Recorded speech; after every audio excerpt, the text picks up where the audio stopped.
Whenever I've talked about the Virtual Console and how discouraging it is that the Nintendo Switch doesn't have one, people have been quick to point out to me that the Switch actually does have a Virtual Console, and it's called Nintendo Switch Online NES and SNES games.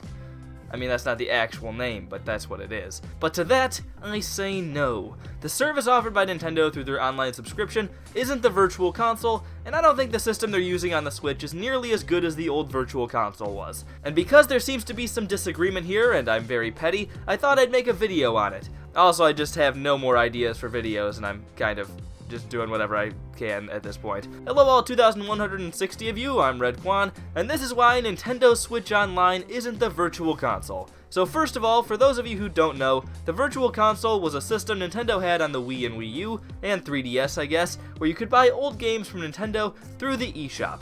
This was really nice because it allowed people who were too young to have played these older games to play some of the best games ever made, and people who were too old to remember playing the games the first time to play them again. And it was all in one convenient place. So having these games available to buy was a great way to have the ability to play some of these great games without having to own the original systems. And it meant there was always something good to play, even when no new games were coming out.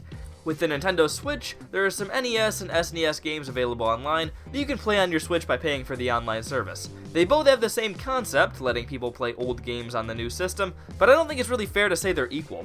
So what are some of the differences? Well, for one, the Virtual Console had a lot more options available in terms of games. The Switch Online service has NES games and some SNES games, but the selection is still pretty limited. The Wii U, by comparison, had games from the NES, SNES, N64, Game Boy Advance, DS, Wii, and TurboGrafx-16, but nobody cares about that one. In either case, that's a ton more games.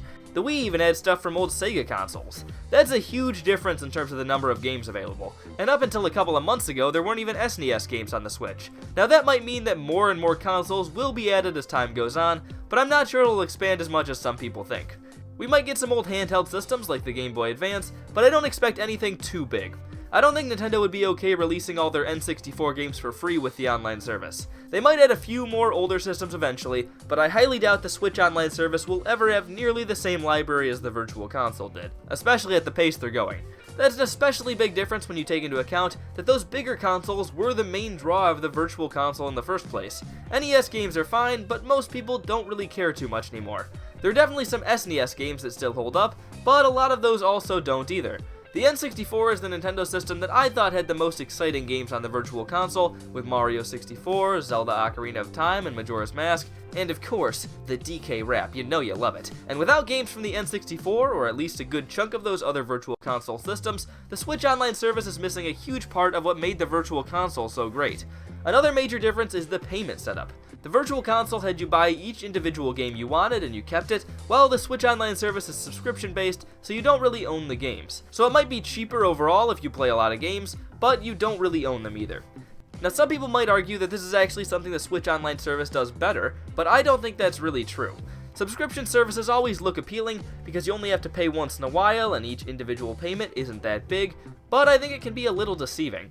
I'm definitely not saying the online service is unreasonably priced, I think it's actually pretty fair, but I would much rather pay a smaller amount to get the specific thing I want, and know I don't have to worry about paying again, than to pay a larger amount, get a bunch of things, even things I don't really care about, and have to continue to pay for it to continue to use it. You might think the cost would be less overall, and for some people it might be, but say you pay for the Switch Online service for 6 years, if the rate doesn't change, that's $120.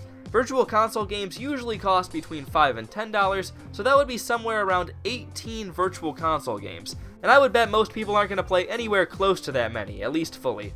Plus, you don't own the games, so once your subscription ends, those games will go away. I think that makes the Virtual Console a much more valuable and useful system for most people.